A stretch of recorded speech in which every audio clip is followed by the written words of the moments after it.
se comemora, se celebra, né, no Brasil todo o Dia dos Pais, hoje, no Brasil, né? Eu sei que é no Brasil porque já provei de passar datas diferentes fora do Brasil e descobri que o Dia dos Pais em outros lugares funciona numa outra data, né?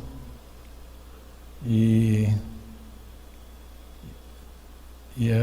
no Brasil é agora, segundo domingo de agosto, né? Então, aos pais, uma noite abençoada para você. Espero que o teu dia tenha sido abençoado também. Em nome de Jesus. Amém? E para os filhos, eu quero dizer algo para você que é filho. Quero dizer para você que o melhor presente que um pai pode ganhar são os filhos. Na verdade, eu acho que o presente do pai e da mãe sempre serão os filhos, né? Filhos cujo coração estão ali entregues, unidos, vinculados com o papai e com a mamãe. Eu acho que não é à toa que o nosso papai diz: filho meu, dá-me o teu coração, porque papai quer o nosso coração, né? E eu acho que os pais todos querem os corações dos filhos e que os filhos também desejem os corações dos pais. Assim a gente vai fechar. Amém? Você pode dizer amém ou não? Está tudo bem com vocês mesmo? Estão desanimados? Tem algum flamenguista? Eu nem sei se tem flamenguista aí que perdeu hoje, Flamengo? Deve ter perdido, né? Perdeu não? Só quem está alegrinho são os botafoguenses aqui? Não, eu estou quase virando Botafogo, cara. Botafogo está com tanta vontade de jogar bola que eu estou quase... prefiro assistir Botafogo do que qualquer outro time jogando bola. Elogiando os botafoguenses. Vocês merecem, né, cara? Botafoguenses merecem. Bem, amados, eu estou inspirado, vou dizer assim, estou inspirado para um assunto que, na verdade, brotou essa semana por conta de um encontro que nós fizemos, não, na verdade nós participamos, né?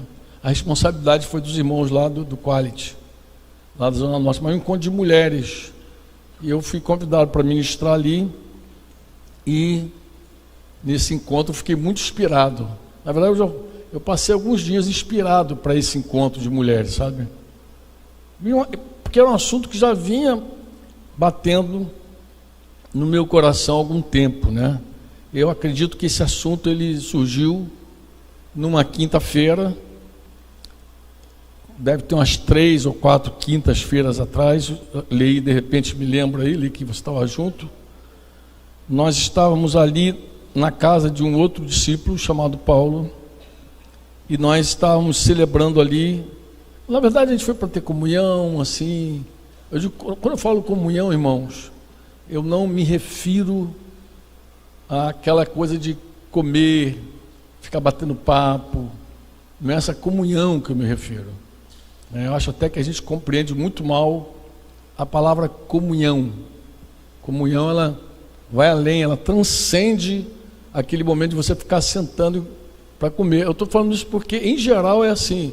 Quando a gente fala de comunhão, as pessoas pensam logo, foi lá comer pipoca na casa do Neemias, foi lá ter comunhão. Aí parece que é aquele momento ali da comidinha, não sei o que, é comunhão. Mas isso não é bíblico. Isso não é bíblico. Na verdade, a comunhão fala de uma associação, de um relacionamento profundo e íntimo que a gente tem com Deus e com os irmãos, né?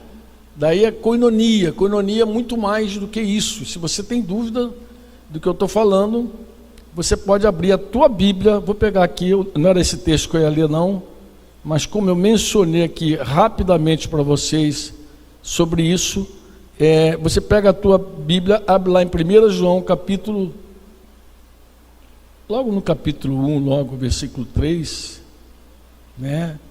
Você vai ler assim, 1 João capítulo 1, versículo 3. Até falei com os irmãos, outro dia eu dizia, irmãos, a proclamação do Evangelho, a pregação do Evangelho é um convite à comunhão. Então quando eu prego, eu não estou te chamando você para comer comigo, simplesmente. Eu estou te chamando a uma comunhão, a um estilo de vida, a um relacionamento, a um pacto, a uma aliança. né, que eu tenho com Deus e com Jesus. Olha o que João diz. João, desde o versículo 1, ele vai dizer sobre o verbo da vida. Ele vai estar falando de Jesus, né? O que era desde o princípio, o que ouvimos e vimos. Assim começa o versículo 1 do capítulo 1 da primeira carta de João. Os nossos próprios olhos o contemplaram, as nossas mãos apalparam a respeito do verbo da vida.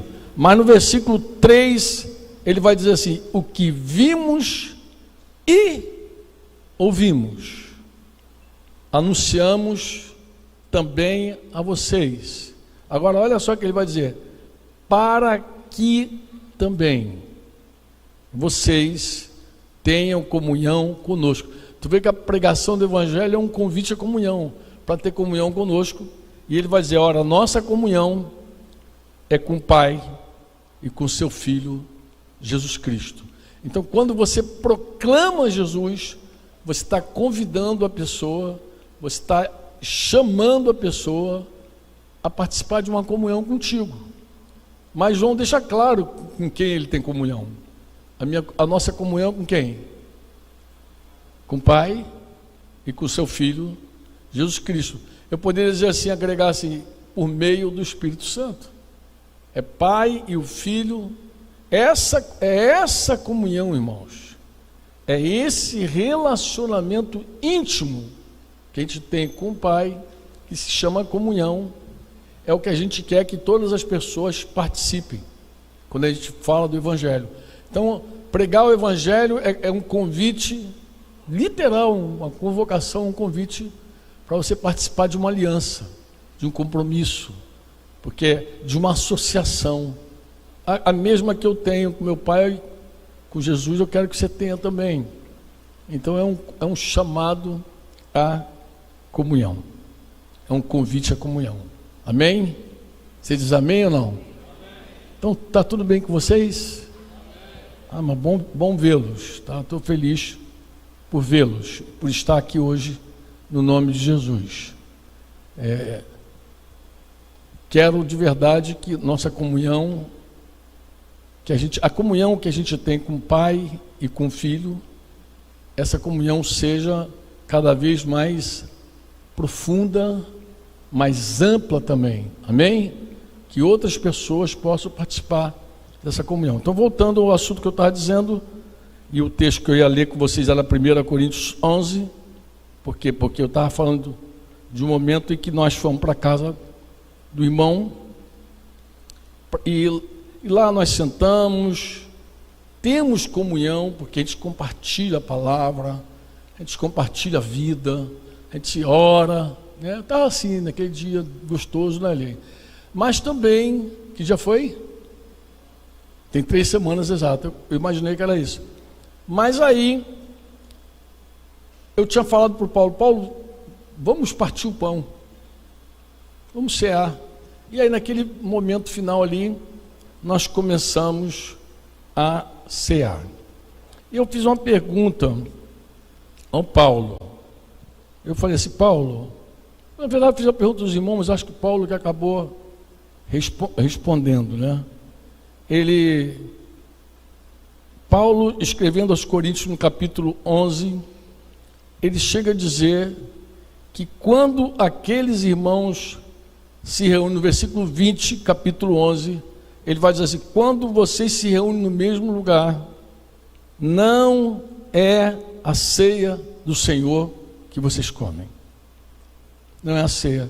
E eu lancei a pergunta do meu querido Paulo. Eu falei: Paulão, eu falei direto com ele e agora eu só perguntei aos irmãos. Eu sei que ele respondeu. Perguntei para todo mundo, né? Falei: irmãos,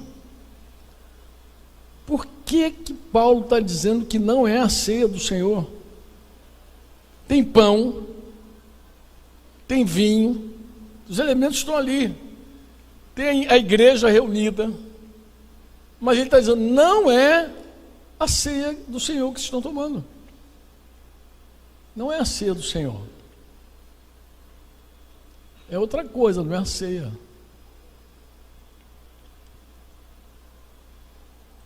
Por que será? Aí o irmão respondeu assim: Franco, ele Ele respondeu mais ou menos assim: não era a ceia do Senhor, porque era uma coisa religiosa. Eu achei assim muito subjetivo. Mas você diz assim, não é a ceia do Senhor porque é muito religioso. Eu falei, poxa, isso é muito subjetivo. O que tem tanta coisa que é religioso, né? Eu achei isso muito subjetivo. E eu falei, amado, mas não é isso que o próprio Paulo diz. Paulo vai dizer que não é a ceia do Senhor por outra razão. Mas deixa eu contar uma história para vocês entenderem, né? Voltando um pouquinho na minha própria história aqui, como discípulo de Jesus, como marido de Denise, como pai de Daniel, de Débora e Daniel, avô agora de 5, como parte da igreja, vou dizer assim, como pastor de uma comunidade de discípulos. Houve um tempo, começo da nossa jornada, que eu temi tanto ao ler esse texto, quando Paulo começa a falar e dizer que quem come da ceia sem discernir o corpo de Cristo, come e bebe condenação para si. Eu fiquei tão temeroso, irmão. Sabe o que eu fiz? Eu reuni os discípulos que a gente tinha lá em Realengo, era Realengo na época, a gente reunia, e falei, irmãos, a melhor coisa que a gente pode fazer é não cear durante um tempo. Já pensou um pastor suspender a ceia? Esse negócio meio doido, né?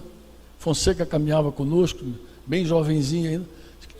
Alguns irmãos acho que até estranharam, falaram assim, poxa, que coisa estranha. Que coisa estranha. Suspender a ceia. E eu falei, irmãos, eu não consigo ceiar sem compreender profundamente o que eu estou fazendo. Eu acho que a gente não sabe o que é ceia. E os irmãos foram convencidos a andar por aquele caminho, e começou o tempo a passar, e a gente não ceava mais. Mas não deixamos de estudar, pelo contrário. Aí nós nos debruçamos em cima da Escritura, e oramos a Deus, e pedimos a Deus discernimento, luz, entendimento sobre a ceia do Senhor. Você pode dizer assim, a coincidência santa aconteceu. Realmente houve uma coisa assim muito tremenda que aconteceu naquele tempo, na nossa vida. O Espírito de Deus soprou sobre o Brasil e começou a produzir canções no meio da igreja. Tinha Ministério Koinonia, tinha Azaf Borba lá no sul, Koinonia em Goiânia, né, outros ministérios mais, aí, pessoal de Minas Gerais também que a gente conhecia lá em Uberlândia. Então, em todo lugar, alguém tinha uma canção sobre aliança. Aliança no Senhor eu tenho com você. Lembra? Não existe. Só os velhinhos lembram? Barreira. Bira ajuda, né, Bira? Você. Eu sou livre. Já também deve lembrar. Prateado. Aí, mas canções como essas, em vários outros lugares. Nesse tempo também Asaf cantou, eu sei que foi pago um alto preço para que... Eu soube que a Ademar está na cidade, a Ademar de Campos, está na área, não está? Eu não me lembro, mas a Ademar deve ter também uma canção de comunhão, não me lembro agora a canção que a Ademar tinha. Mas uma canção no Rio de Janeiro, na comunidade chamada Vila da Penha, que a gente cantava muito lá, no nosso adulãozinho, era uma música que falava sobre a aliança de Jonatas e Davi. Eu até acho que muita gente que cantava não entendia. Como o amor que havia entre Jonatas e Davi, em tua presença eu tiro a minha capa. Quem lembra disso aí? Tiro todas as minhas armas. Essa você não conhece, né? Nem já conhece? Pô, já. Você era a minha última. Meu baluarte. Tu lembra?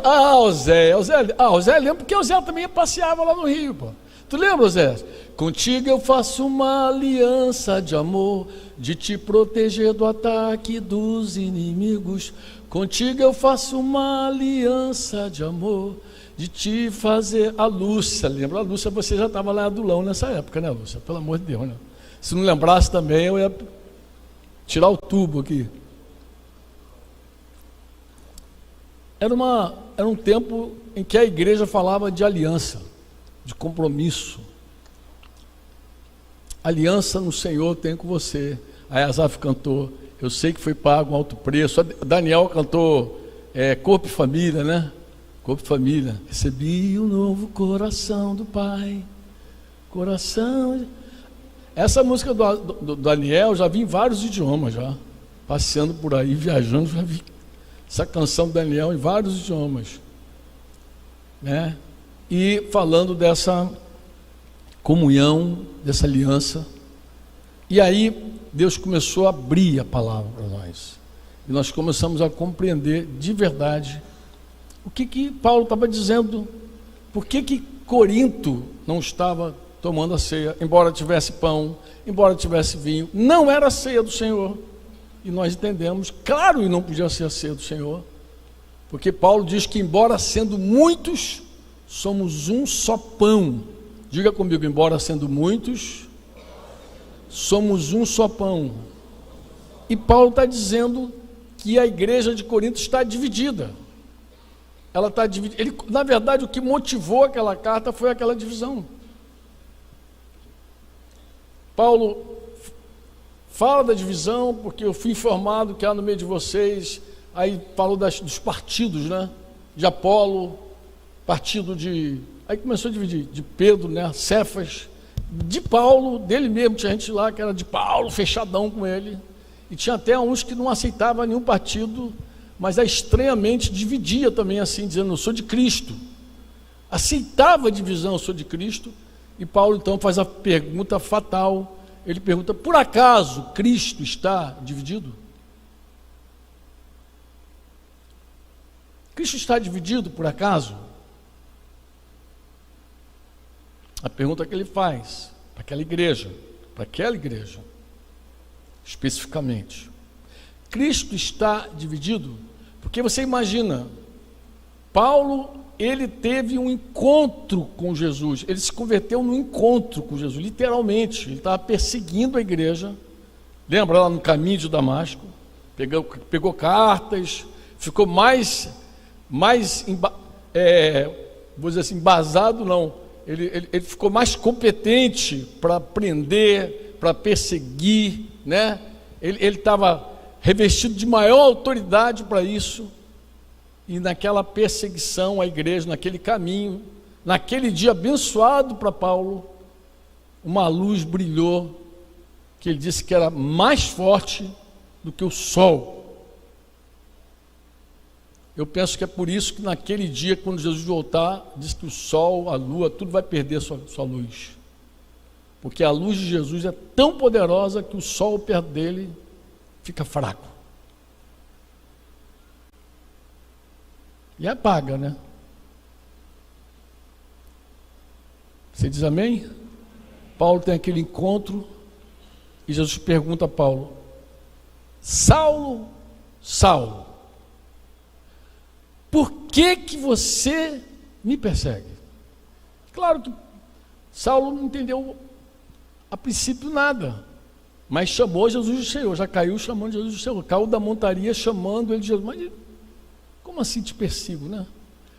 Mas eu acho que aquilo ali marcou Paulo profundamente, porque Jesus se identificou tão profundamente com a igreja, que ele poderia ter dito assim, Saulo, Saulo, por que você persegue meu povo? Saulo, Saulo, por que você persegue minha igreja? Mas ele não falou nem minha igreja, nem meu povo. Ele falou, Saulo, por que você me persegue? Me persegue. Então acho que ninguém mais do que Paulo para entender que tocar na igreja é tocar em Cristo.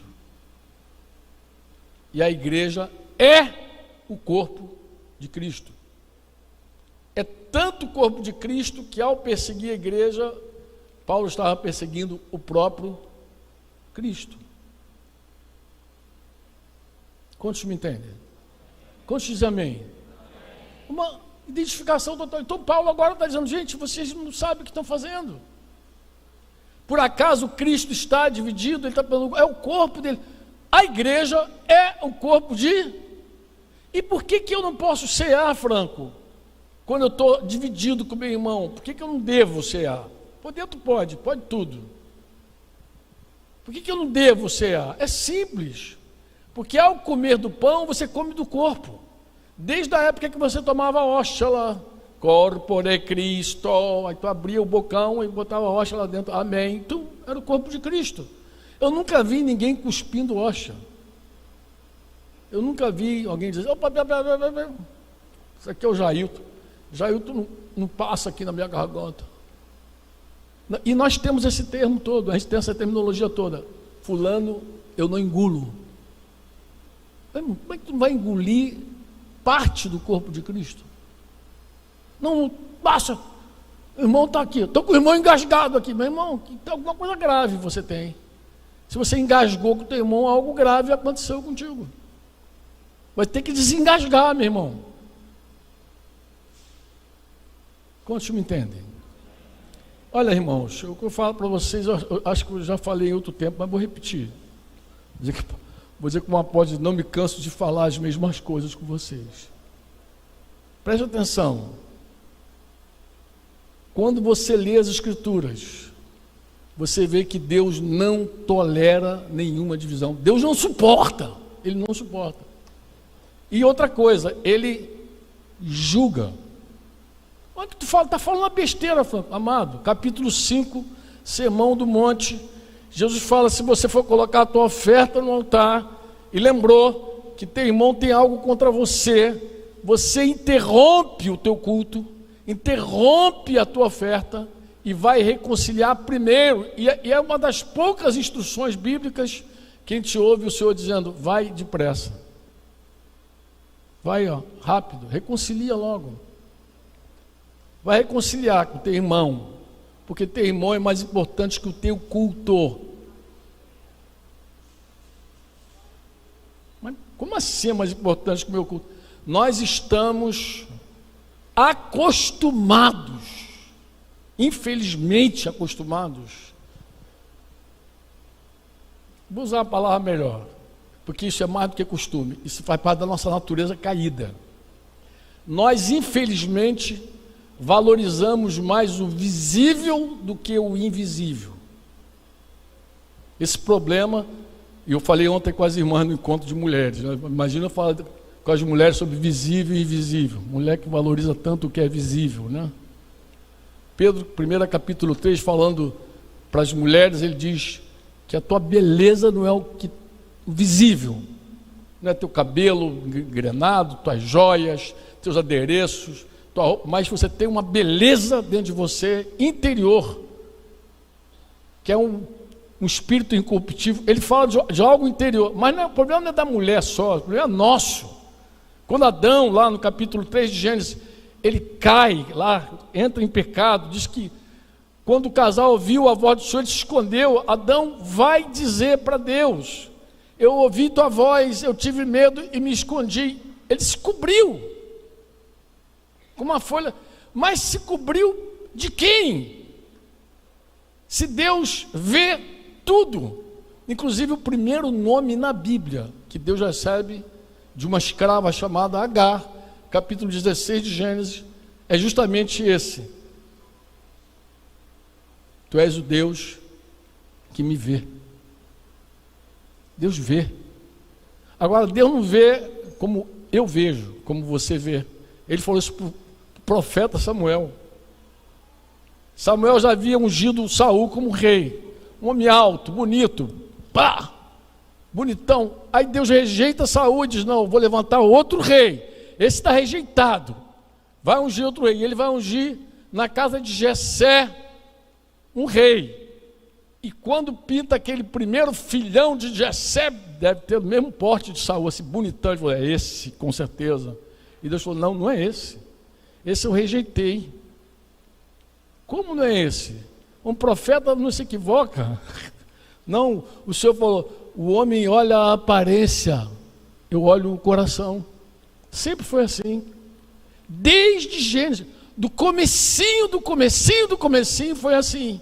Essa guerra do visível e do invisível, do externo, do interno, já nasceu em Gênesis já.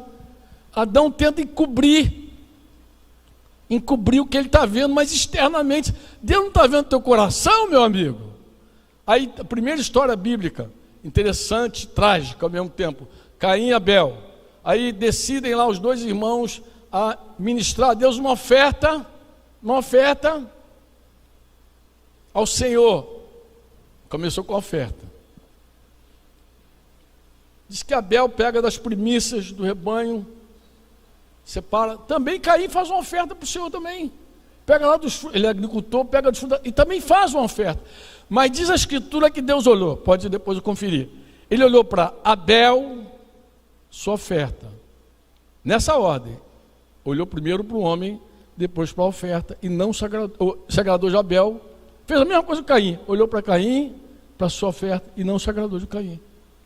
Ele olhou para o interno, viu o externo. Não. Esse vai, esse não. Mas a Bíblia, irmão, está repleta de ensinos como esses.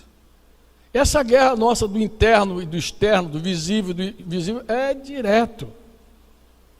Olha a Bíblia, olha que a Caparão está falando aqui, você está lembrando de alguma história bíblica que fala onde Deus reprova diretamente essa coisa que essa coisa externa. Eu lembro Jesus falando: esse povo me honra com os lábios, externamente é uma canção bonita, mas o coração está longe de mim. Em vão me adoram,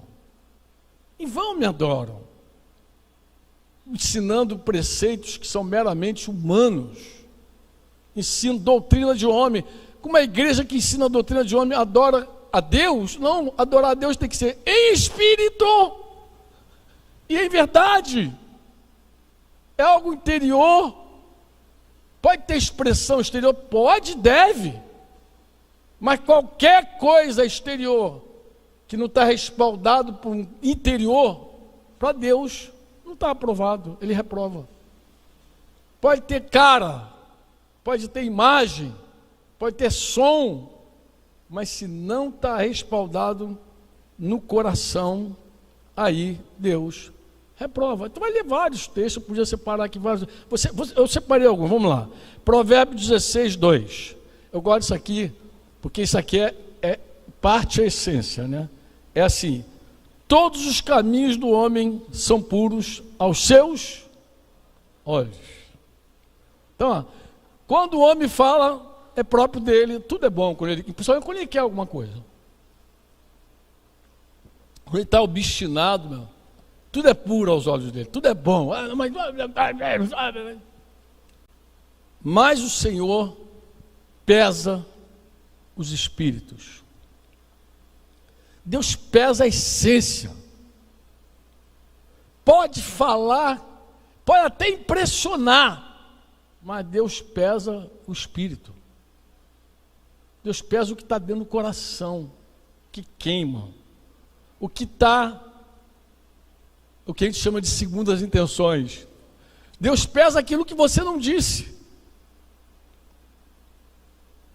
O teu discipulador, teu pastor lá pesa o que você fala. Tua mulher pesa o que você fala. Teu marido pesa o que você fala. Mas Deus pesa teu espírito. Deus pesa o motivo com que você falou. O motivo que você falou aquilo que você falou. O que estava por trás de fato? Provérbios 21, 3. Fazer justiça e julgar com retidão é mais aceitável ao Senhor do que oferecer sacrifício. Olha que coisa interessante. Aqui estão os sacrifícios. E eu te pergunto, quem mandou oferecer sacrifícios? Quem mandou? Quem foi que ordenou os sacrifícios de Israel? Quem foi, amado? Acho que estão com dúvida. Foi Deus ou não foi Deus? Foi ou não foi? E por que agora ele não está gostando do negócio? Se foi ele que mandou. Oi? Ele mandou fazer, mas se não é de dentro, aquilo que a gente faz externamente para ele, aqui para não falar é bobagem, né? Êxodo 31:13. Fale aos filhos de Israel e diga-lhe o seguinte: certamente vocês guardarão os meus sábados, pois é sinal. O sábado é um sinal. Sinal de quê, pô? Um sinal entre mim, diz o Senhor, e vocês. Falando com Israel, de geração em geração. Houve um tempo que Israel fez do sábado, Jesus, quando eu comecei a ler, até coloquei naqueles vídeos do Sermão do Monte, se você tiver paciência, tem uns 2 capítulos ali que eu dedico só a falar do sábado. O que se tornou o sábado para o judeu? É um tormento. E Jesus falou assim, olha, o sábado foi feito por causa do homem, e o homem não foi criado por causa do sábado, é o contrário. E Jesus chega a dizer: eu sou o Senhor do sábado. Muito provavelmente, sabe por quê, irmãos? Porque o sábado tinha se tornado o Senhor daquela gente. O sábado se tornou o Senhor, o dono daquelas pessoas. Eu acho que um dos dias mais angustiantes para o judeu era o sábado. Por quê? Porque ele podia pecar por qualquer coisa. Eles legislaram sobre se você podia dar um nó, se você não podia dar um nó. A mulher que prende o cabelo, por exemplo, como é que eu faço para dar? É trabalho no sábado? É. Mas se você fizer com uma mão só, pode. Então deve ter ficado craque, né? Escrever no sábado é pecado? Transgride o sábado? Transgride. Mas se você escrever no mel, no sangue, na areia, não. Se jogar uma pedra no sábado, transgride o sábado? Transgride. Bem, mas se for a tantos metros, sei lá quantos côvados, não me lembro, negócio 2, 3 côvados, talvez uns 2 metros, se for mais, e se for na água? Bem, se for na água depende, se a água for profunda, 2 metros, 2 pau, assim virou o sábado na vida do judeu. Você imagina o que era o sábado, mas o sábado era um sinal que se tornou um trauma. Eu acho que tudo menos descanso, era tudo menos descansar, menos ter comunhão com Deus, tudo. Mas eu voltei para a aliança. Essa aliança do meu dedo esquerdo é um sinal, não é? Que sinal? O que ela indica? Indica que eu tenho uma dona. Vou dizer assim, vocês não gostam muito não, mas eu vou dizer o que diz. Que eu tenho uma dona, que tem alguém que é dona do meu corpo. E se olhar no dedo da minha esposa, tem um igual lá. Quer dizer, um menorzinho, que o dedinho dela é menorzinho. Mas também é um sinal de que ela tem um dono. Nós temos um jugo, cônjuge com o mesmo jugo. Nós temos um jugo. Estamos aliançados. Mas deixa eu te perguntar, amado, qual valor tem esta aliança se um de nós decide viver em adultério? Qual o valor que tem? Fala sério, qual é o valor? Nenhum. É isso que Deus está falando. Deus está falando, quando você perde o essencial, o que você faz externamente não tem valor nenhum. Nenhum valor, pô. Não tem valor. Não há valor. Não tem valor. Quantos me entendem? Quantos me entendem? 1 Samuel 15:22.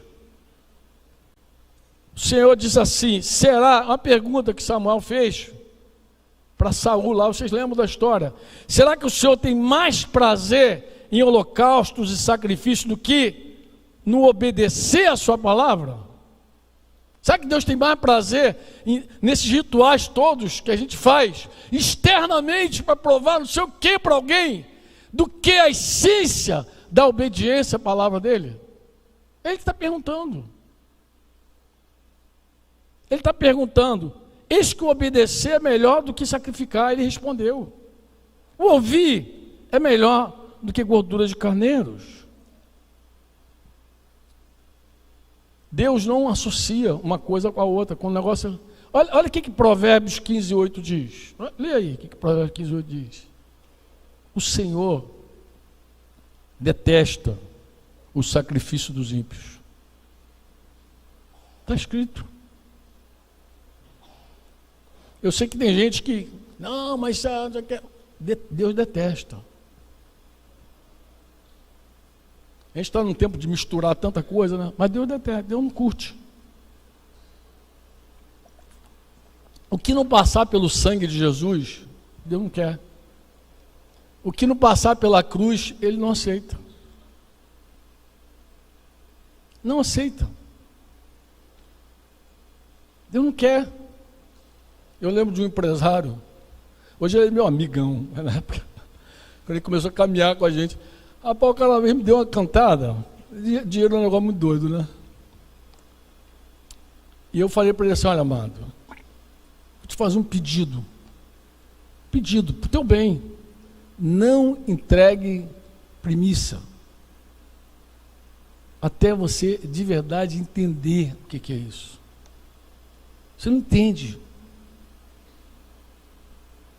Você pensa que com o teu dinheiro você compra pessoas. Você pensa que com o teu dinheiro você tem que controlar. Eu dou, mas eu tenho que controlar para onde é que vai meu dinheiro. Isso não é dar dinheiro. Se você entrega uma oferta e quer controlar a tua oferta, você não está entregando a oferta. Você não entendeu nada. É melhor ficar no teu bolso. É melhor ficar contigo. Você não entende. Você não entende. Quando eu comecei a honrar minha mãe, com entendimento, eu tinha uma irmã que faleceu há 2 anos com Covid, Diva. Mas eu lembro que Denise deve lembrar desse momento que foi muito difícil para mim. Eu entregava dinheiro para minha mãe, honrar, porque honrar é honrar mesmo. A palavra honra vem de honorário, honra. Então eu falo de dinheiro mesmo, não dá como escapar disso não. E eu comecei a honrar minha mãe, assim, mas eu tinha maior dificuldade, porque eu sabia que tudo que eu ia dar para minha mãe, ela ia dividir com a minha irmã. E eu achava aquilo ali extremamente injusto. A irmã casada com o marido, eu falei, cara, que coisa injusta isso aí. Mas um dia o Espírito Santo falou assim: você está dando para ela? Você está honrando ela? Estou. Tá não. Você quer decidir o que ela faz com o dinheiro que você deu para ela. Se você quer decidir, você não está entregando de coração para ela. Você está fazendo algo para ser visto. Você está fazendo algo para ser visto. É o nosso problema, sempre querer ser. Jesus falou: quando for colocar a tua oferta, não toca a trombeta, pô. Não toca a trombeta. Vai orar, vai jejuar, não toca a trombeta. Se o teu negócio é ser visto, a hora que você for visto, você já recebeu a tua recompensa. Se o teu negócio é que os homens te vejam, a hora que os homens te dão um status lá, te dá um rótulo de homem espiritual, mulher espiritual, a hora que fizer isso contigo, você já recebeu a tua recompensa. Já foi, é isso que você queria? Já recebeu. Será isso que você queria? Já recebeu. Mas quem faz para Deus tem que ter o cuidado de fazer com o coração em Deus. Isaías capítulo 1, versículo 11. De que me serve a multidão dos sacrifícios que vocês oferecem? Estou farto dos holocaustos, de carneiros e da gordura de animais cevados. Não me agrado do sangue de novilhos, nem de cordeiros, nem de bodes. E alguém diz: mas como que Deus manda fazer, agora não quer? Está farto, está enjoado, não quer. É sempre a mesma, a razão é sempre a mesma. É sempre a mesma coisa. Quando tu vai dar, mano, tu vai por aí, tu vai ler a Bíblia, vai entrar no Novo Testamento, é sempre a mesma guerra. A mesma guerra. Nós queremos expor, nós queremos que todo o nosso culto visível nos traga algum benefício, algum status, e não queremos a essência do culto. Não queremos a essência do culto. Oséias, esse Oséias então, da Bíblia aqui, Oséias, não é mole não. O que ele marreta o povo com relação a isso, ele bate, mas bate doído. Versículo 6 do capítulo 6, ele vai dizer assim, ó, pois quero misericórdia e não sacrifício. Conhecimento de Deus mais do que holocaustos. Deus fala. Deus fala. Os nossos símbolos ritualísticos, eles são sombras.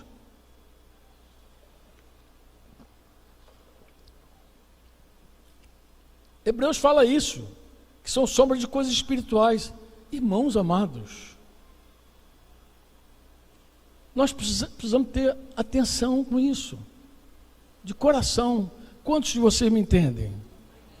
De verdade, eu vou terminar aqui. Eu quero te mostrar uma relação perfeita entre o externo e o interno. Por quê, Franco? Porque muita gente despreza as coisas externas, às vezes, porque sabe que Deus dá valor ao interno. Então, não precisa de aliança. O que vale é um casamento fiel.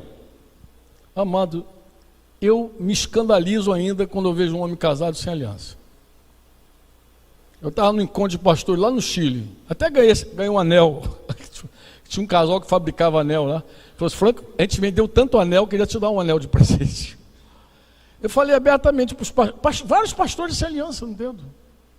Mas por quê? Não, o que importa é o que está aqui dentro do meu coração. Não, amado, tem uma relação correta entre o externo e o interno, visível e invisível. Olha a Bíblia, eu quero te mostrar com carinho, tá? Para você. Senão a gente cai em extremos. É assim, ó. Eu acho que o melhor texto para a gente ler é o Salmo 51. É um salmo, inclusive, de quebrantamento, de penitência de Davi. Olha só, amados, essa relação é perfeita. Versículo 6 do capítulo 51. Eis que te agradas da verdade no íntimo, e no oculto me fazes conhecer a sabedoria. Eu não vou ler todo o salmo não, mas eu vou destacar para você ver o avanço. Davi está ratificando, está confirmando o que Deus de verdade gosta, o que Deus de verdade ama. E ele segue falando. No versículo 17 ele vai dizer, sacrifício agradável a Deus é o espírito quebrantado, coração quebrantado e contrito, não o desprezarás, ó Deus. Olha, amados, quando uma pessoa de verdade se quebranta, a primeira pessoa que vai estar do lado dela é o Senhor. É o Senhor. Deus não resiste a um coração quebrantado. Agora, olha que conclusão interessante no versículo 19. Então, é a sequência, porque ele começa a falar, depois vai dizer assim, então te agradarás. De quê? Dos sacrifícios de justiça, dos holocaustos, das ofertas queimadas, e sobre o teu altar serão oferecidos novilhos. Ou seja, Deus não é incoerente. Deus não é incoerente. Ele falou, eu vou receber esse negócio, mas se tiver certo. Eu dei uma ordem, eu que mandei fazer, faz. Mas faz com a essência correta. Não faz de qualquer jeito. Maldito o homem que faz a obra do Senhor relaxadamente. Mas tem gente que quando fala relaxadamente só vê as coisas externas. Relaxadamente é o irmãozinho que deixou o troço aqui pendurado. Maldito homem que faz a obra de Deus. Relaxadamente, como se o problema maior fosse o troço pendurado, a gambiarra.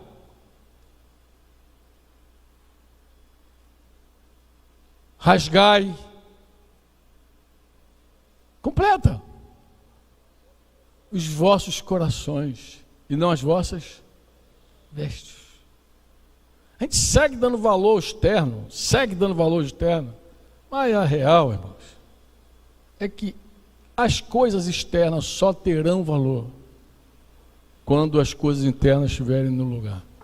Vou terminar aqui falando de um sonho que eu recebi. Vocês sabem que vocês sonham muito, né? Eu acho que essa igreja está ficando velha. Rapaz, como eu recebo sonho de Cabo Frio, cara?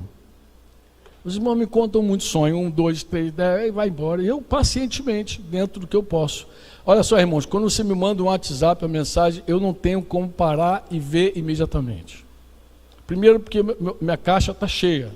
Mas segundo, porque eu não vivo em função... Se for urgente, a pessoa tem que me chamar para ser urgente. Aí eu vou saber, é urgente. Porque se for por WhatsApp, está me dando uma notícia, pode esperar. E aí quando eu paro tudo, quando eu estou quieto, aí eu vou lendo, vou ouvindo e não acelero. Eu não sou o cara que vem... Não faço isso. Eu acho que essas coisas um dia vão fazer mal para a gente. A conta chega. A conta chega. Você fica acelerando. As pessoas não falam igual um robô. Ninguém fala assim, pô. Outra coisa também que eu acho que faz mal é você estar conversando com 30 pessoas ao mesmo tempo. Eu acho que é outra coisa ruim. Isso não é normal. Nós não conectamos com 30 pessoas na mesma hora e fala, a não ser quando você está ministrando assim num lugar público, você está falando como se estivesse falando para uma única pessoa. Mas interagir tem que ter atenção. Bem, a irmã mandou um sonho, na verdade, para Denise. Denise me passou o sonho. Falou, Franco, ouve esse sonho. O sonho dela é em 3 partes. Vem a parte primeira, que eu não vou comentar aqui. Vem a segunda parte, que eu também não vou comentar aqui. Mas a terceira parte eu vou comentar, porque tem tudo a ver com essa palavra. A terceira parte, ela diz o seguinte, então ela diz que chega aqui na frente do galpão. Chamam de galpão nesse prédio. Não é assim? Ao galpão do ID. Então chega aqui na frente do galpão do ID e tem ali fora uma mulher com umas flores na mão. Essa mulher está seca, velha, murcha assim. Ela diz que parecia uma bruxa. Mas ela diz algo interessante. Eu não sei como é que ela compreendeu isso no sonho dela. Ela disse que a mulher lamentava. Ah, sim, ela lamentava. A mulher dizia, eu estou estéril, eu não dou mais frutos, meu útero está seco, meu útero secou. Diz que a mulher lamentava, falava, meu útero secou, estou estéril, tal. Aí ela começava a falar, e ela estava com flores na mão. A mulher lamentando, meu útero secou. Quando aparecia uma outra mulher, e ela então passava as flores dela para outra mulher. E quando ela passava as flores para outra mulher, ela rejuvenescia. E ela tinha uma certeza, a irmã do sonho, que aquela mulher, ela estava pronta para gerar filhos. Ela ficava totalmente jovem e com o útero limpo e pronto para seguir gerando vida. Quando Denise me deu, eu li 2 vezes, depois recebi de novo de um outro irmão. Aí já foi o irmão que recebeu, falou assim, pô, Franco, vê isso aí. Eu li, falei, já vi 2 vezes esse sonho, mas vou ver de novo. Mas a parte que mais me ressaltou foi esse final. Por quê? Porque eu estava falando exatamente daquilo que Deus estava me comunicando para o encontro de mulheres, para o encontro de hoje com vocês. Que é o quê? Essa luta.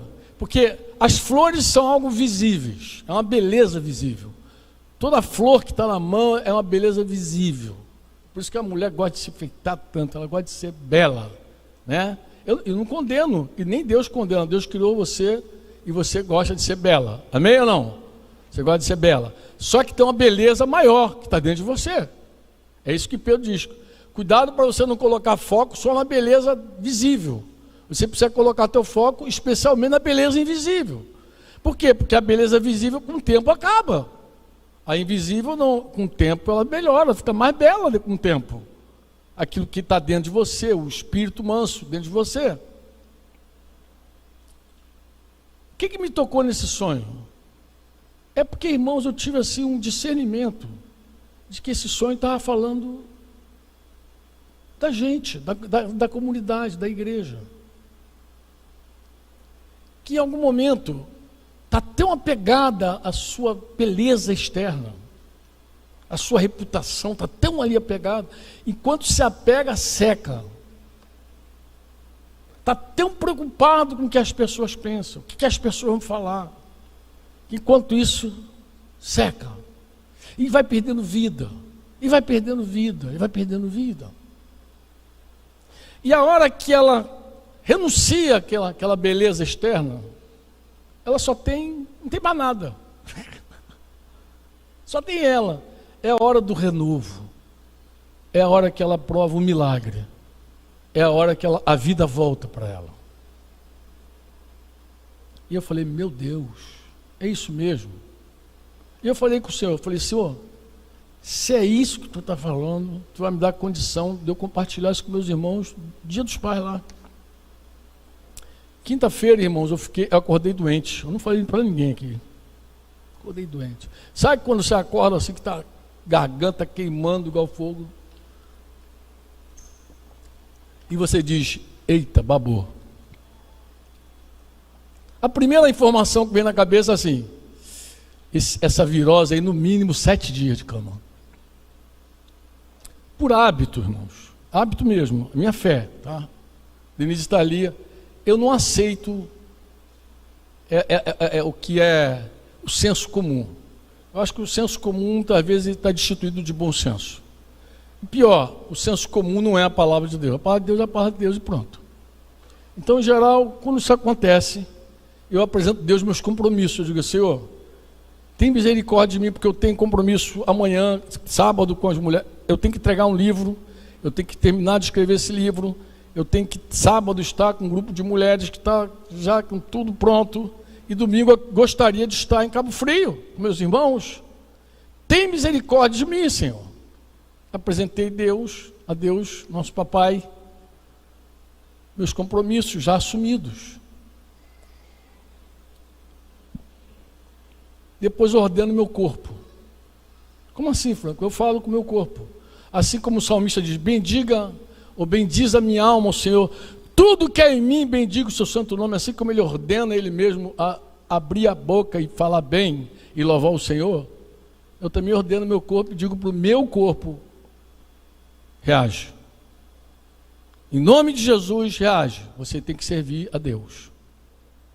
Você é um servo de Cristo, um escravo de Jesus, então reage. Reage a essa virose, reage. Eu tenho provado muitos milagres assim, muitos. Eu acho que um dos mais vivos da minha mente foi que numa dessas idas para da Folha, a maioria pegou Covid. E lá em Tapetim, eu acho que 90% estava com Covid. Todo mundo caído, doente. E eu precisava cumprir a missão. E eu fui até o último dia sem o Covid. Minha mulher com Covid passando muito mal. E a gente dormindo junto. O cara é poderoso, tá todo... Não tomo nem... Como é que vocês chamam o nome moderno aí? Para deixar vitaminado. Como é que é? Suplementado. Não vou falar nova. Suplementado. Nem eu sou esse cara do suplemento. Nada. O Senhor estendeu suas mãos para mim e me guardou. Amém? E eu pedi a Deus, falei, Senhor, se isso é teu, tu vai fazer duas coisas, Senhor. Tu vai me levantar, mas tu vai também me lembrar esse sonho. E tu vai confirmar no meu coração.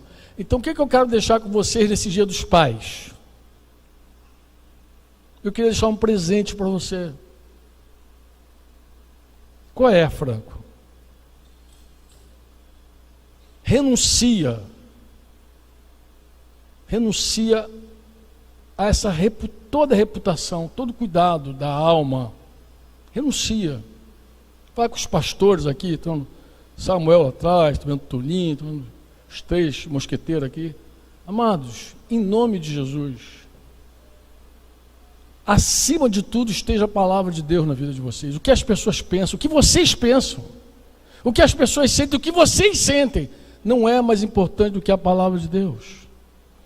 Fica a palavra de Deus, seja Deus verdadeiro e todo homem mentiroso. Estabeleça fundamentalmente a palavra. O que as pessoas vão pensar? Elas podem pensar porque elas estão olhando com os olhos humanos. Vocês têm que se apegar, renunciar. Escuta o que eu estou falando. Renuncia a tudo que tem aparência de belo. Abre mão das flores. Para de ostentar boa reputação. Porque Deus olha o coração.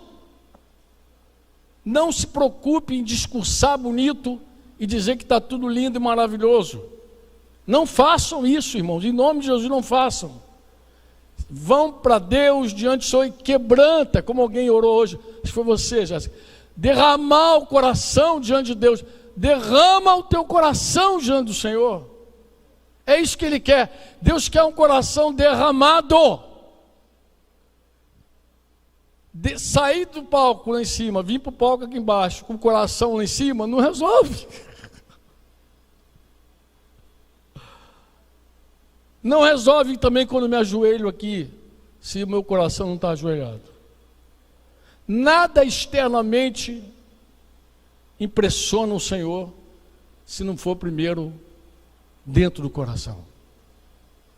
Vocês querem tocar o coração de Deus? Quem quer tocar o coração? Se arrependam. Se arrependam, irmãos, em nome de Jesus. Renuncia a tudo que é ostentação de coisa bonita, de coisa bela, de nós não somos nada. Sem Jesus, nós não somos absolutamente nada. Sem Jesus, nada podemos fazer. Sabe o que é nada? Nada. Terminei não. Anos depois, eu comecei a entender a essência de uma aliança.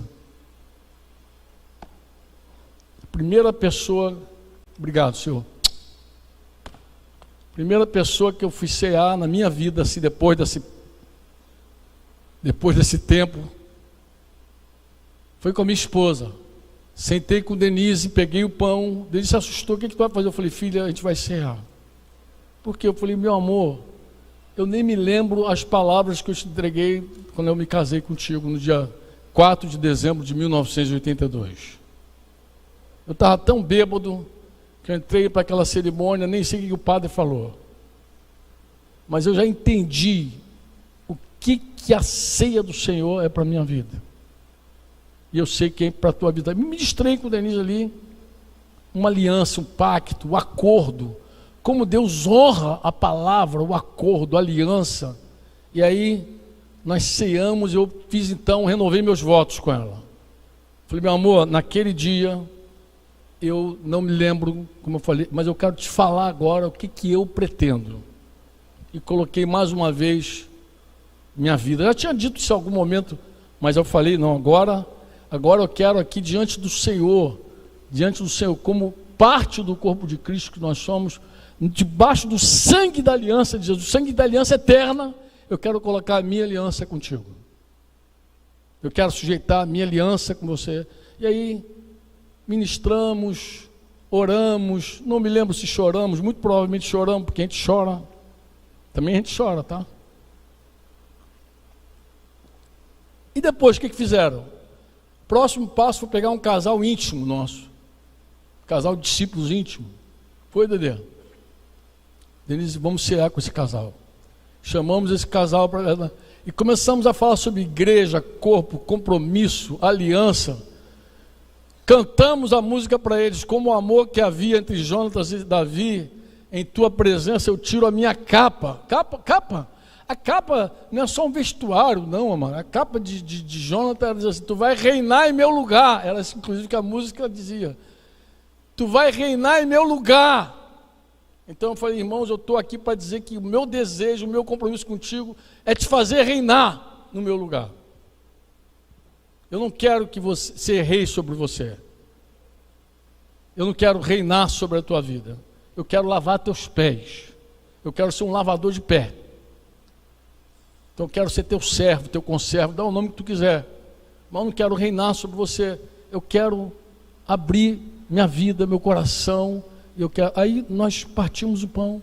Foi mó chororô, e choramos, e os irmãos também falaram um monte de coisa linda e maravilhosa para a gente, e nós, aí começou, a próxima ceia já tinha mais gente, até que a gente tinha um grupo de discípulos que a gente ceava, e aí os irmãos acharam tão especial que começaram a levar a ceia para a cerimônia do casamento.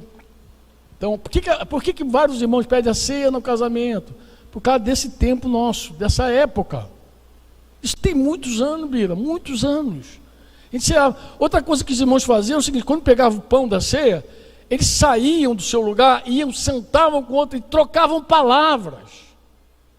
E dizia assim: irmão, eu estou aqui, eu quero falar, e trocava palavras. Não economizava as palavras. Sabe essa coisa seca, essa coisa formal da igreja? Isso quebrou no nosso meio. Inclusive, ser no nosso meio, acho que para alguns evangélicos era um escândalo.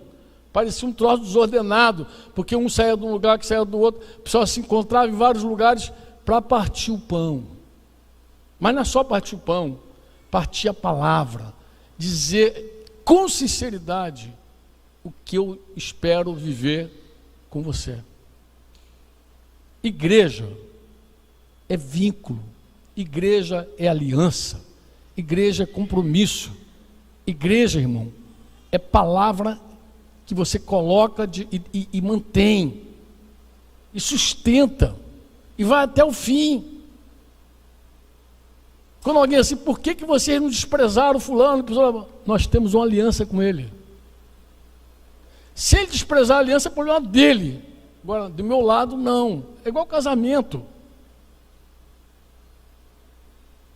Completamos 40 anos de casado agora, vocês sabem. Mas até aqui o Senhor nos ajudou. O que nós temos? Nós temos o Espírito Santo de Deus em nós. Nós temos a palavra de Deus em nós. Amém? Agora nós temos uma aliança também. E oramos a Deus para cumprir a nossa aliança, para não sermos infiéis. Outra coisa que a gente não quer é ter um casamento para inglês ver. Casamento de Facebook. Facebook. Só existem, irmãos, 3 linhas de chegada para um casamento. 3. Primeira linha de chegada é aquele casal hipócrita que está muito mais preocupado com o que as pessoas pensam sobre eles do que o que Deus pensa, e vive um casamento falso e vai se arrastando, e se estiver no meio da igreja vai ficar bem hipócrita mesmo, tirando fotos e botando no Facebook, Instagram da vida, e no fundo é um negócio podre, um negócio insuportável, nem casamento tem, nem amizade tem, não tem nada, mas tem a foto do Facebook, aquelas coisas lá para inglês ver. A outra linha de chegada é o casal pós-moderno, que acha que Deus está aqui para fazer a gente feliz, e coisa e tal. Eles divorciam, cada um para um lado. Eu ouvi um homem dizendo ontem: a fila anda, meu amigo, fila anda, um crente dizendo isso para mim, que a fila anda, já estava na 6ª, sei lá, 7ª mulher. Eu falei: tu casou 6 vezes? Ele depois ia me explicar, mas não tive tempo, porque eu tinha um encontro da mulher. Eu falei: dá licença, cara, eu tenho que ir. E fui. Mas, e a terceira linha de chegada? A terceira linha de chegada, irmão, aquele casal que viu o reino de Deus, enxergou Jesus como Senhor da vida dele, o dono, a autoridade máxima da sua vida. O casal viu, enxergou, sujeitou o coração a Deus, e hoje não deixa mais o sentimento presidir. Não são presididos pelos sentimentos, eles são presididos pela vontade de Deus. E outra coisa que eles querem muito: manter a aliança deles até o fim, até que a morte nos separe. Você diz amém? É assim, essa pode ser a linha de chegada de qualquer um, e eu estou falando até dos evangélicos, tá? Sem querer ofender ninguém, tá bom? E o meu conselho, amado, minha oração é essa, é que a gente não valorize mais as coisas externas do que aquilo que de verdade Deus dá valor. Minha oração, irmãos, em nome de Jesus Cristo, Senhor, é que Deus nos restaure. Amém? Restaure a nossa adoração, restaure a nossa comunhão com Ele, a nossa vida de intimidade real com Ele.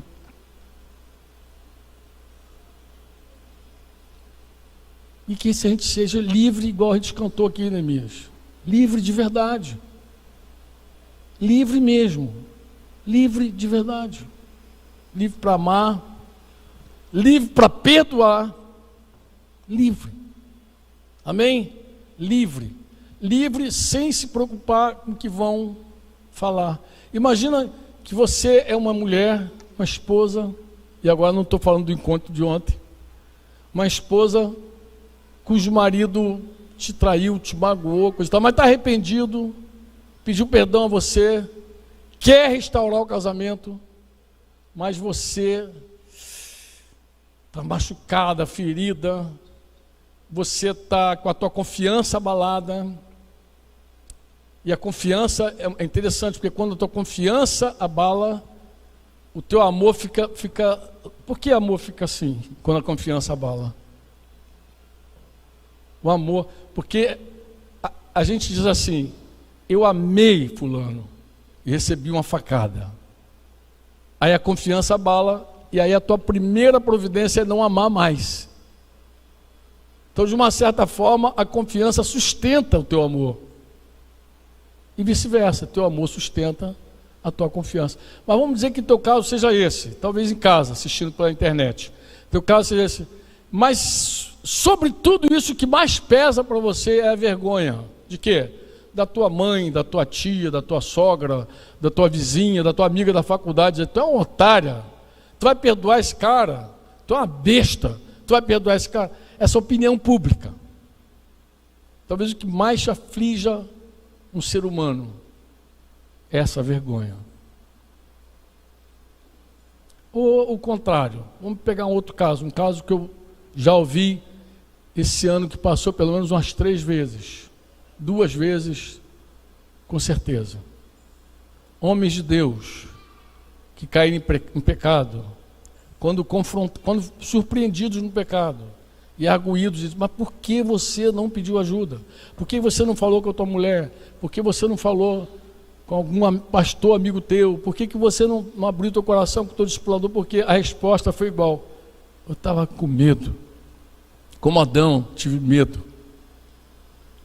Jó falou assim, se eu ocultei meus pecados, disse Jó, foi porque, como Adão, eu temia o desprezo das famílias. Eu tive medo de ser desprezado, medo. Mas medo de quê? Medo do visível, medo do que as pessoas vão dizer, medo da opinião pública, medo do que é visível, medo do que é visível. E, meus irmãos, não tema o homem. Lucas 12. O homem só pode matar você e nada mais. Tema aquele que tem poder de matar e lançar a alma no inferno. Jesus falou, meus amigos, eu digo a esse, você deve temer. Amém? Lança fora a tua flor. Naqueles mesmos anos ali do Jonatas e Davi, tinha uma canção que diz assim, resplandece, ó igreja, está sobre ti a glória do Senhor. É Isaías também. Isaías diz, levanta-te e resplandece, porque já vem a tua luz e a glória do Senhor está nascendo sobre ti. Se vocês têm, vou usar essa palavra, ousadamente, tá? Que eu acho que é real na vida de alguns. Alguns de vocês demonstram assim uma grande consideração para comigo. alguns demonstram isso, falam, eu percebo isso, eu sei que tem irmãos que me consideram muito no meio dessa comunidade. Eu sei. Mas eu não gostaria que você me ouvisse em nome da consideração. Eu gostaria que você me ouvisse porque é a palavra de Deus. Eu não estou te pedindo nada em nome da consideração. Eu estou falando, se arrepende, porque assim diz o Senhor. A hora que nós não nos preocuparmos mais com essa pressão, com essa ostentação da beleza, Deus vai fazer um milagre no nosso meio. Deus vai restaurar a nossa sorte. E eu estou te pedindo, estou te clamando, estou te rogando, como diz Paulo, que você experimente isso como um corpo. Amém? Ajuda teu irmão. Quando é que começa isso, Franco? Em cada coração. Onde é que começa? Cada coração. No meu, no teu. Como é que começa? Em cada coração. Se humilha, se quebranta, rasga o teu coração e não as tuas vestes. Renuncia a todo. Sabe aquele cara que muda de igreja porque vai para uma igreja mais famosa, mais bonita, mais bem falada da igreja, da cidade? Renuncia a isso. Não esteja aqui no meio desses irmãos porque é por fama ou por má fama. Esteja aqui por aliança. Esteja por aliança, por compromisso. Nós podemos ser os mais difamados, mas que sejamos os mais aliançados. Você pode dizer amém? Não estou desabafando não, tá, irmãos? Eu estou profetizando. Estou profetizando, em nome de Jesus. Renuncia. Renuncia. Que você não seja guiado nunca a uma bandeira famosa, mas que seja guiado a alianças sinceras, verdadeiras, pactos verdadeiros, para você, na hora que partir o pão, na hora que você tomar o cálice, você poder ouvir o Senhor dizendo, essa é de verdade a ceia do Senhor que você está tomando. Oremos. Quantos podem dizer amém? Fica triste não, irmão, estou te animando em nome de Jesus, tá? É um presente de pai para filho. Vamos orar. Quem quer ficar de pé e orar em nome de Jesus? Estou sentindo assim que vocês estão meio assim, parece que levaram um choque. Dá a mão para o teu irmão então, para lembrar que nós somos uma família. Sinais externos, dá a mão. Não tem nenhum problema quando a coisa é verdadeira. Amém? Quando junto com a mão fala assim, quem tem compromisso, quem tem aliança, quem está junto. Amém? Mãos dadas.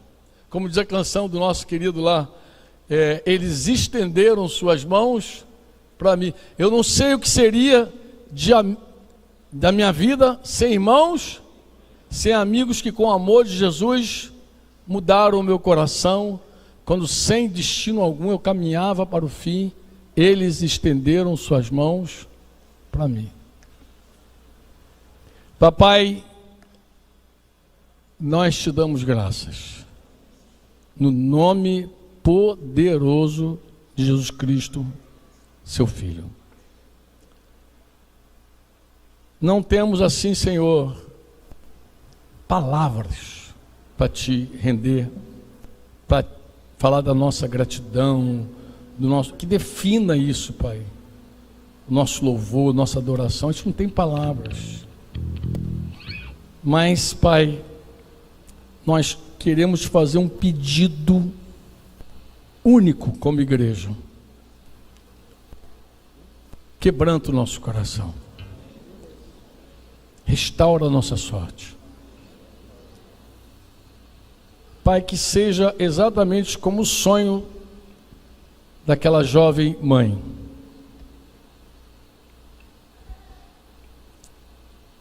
Que nós possamos renunciar a toda a ostentação.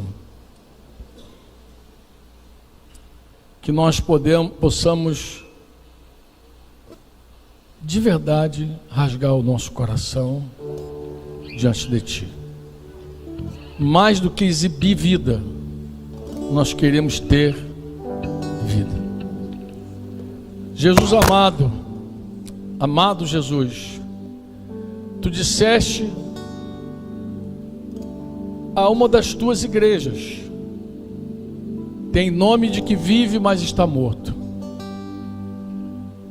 Pai, nós tememos por essa palavra. Nós não queremos nome de quem está vivo, nós queremos estar vivo. Nós não queremos, Senhor, a fama de quem vive, nós queremos a vida. Nós rejeitamos, nós renunciamos a toda fama boa, para ter ouro, o Teu ouro,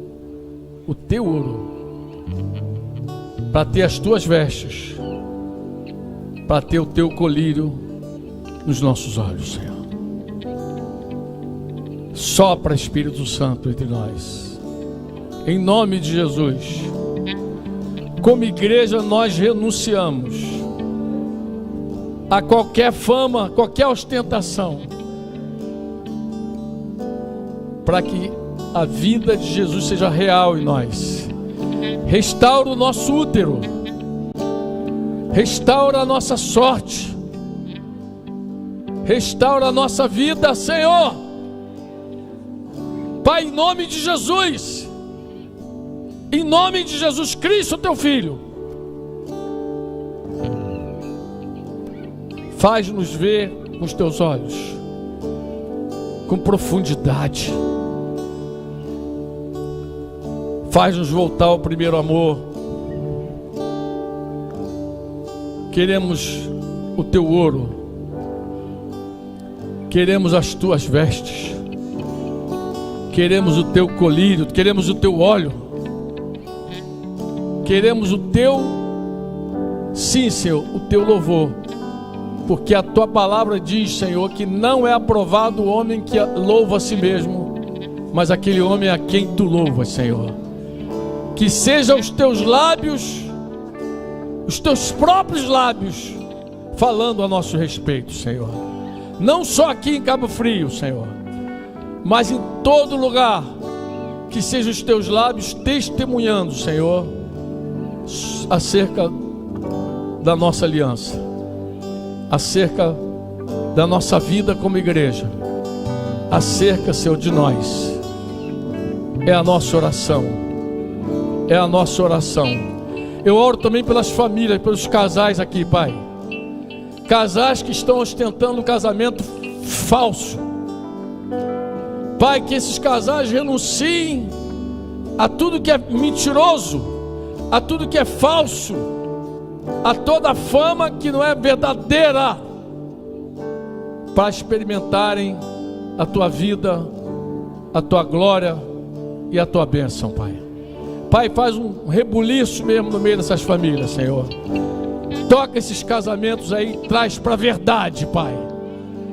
Traz para a verdade, traz luz, promove luz nesses matrimônios, Senhor. E quebranta e converte os corações, Senhor, dos pais aos filhos, dos filhos aos pais. Muda o coração da esposa, o coração do marido, Pai, para que a Tua glória seja vista, Pai. E que também esses casais, essas famílias, tenham o Teu testemunho, Senhor. Tenha o Teu testemunho sobre eles. É a nossa oração, no nome poderoso de Jesus. Quantos podem dizer amém? Amém.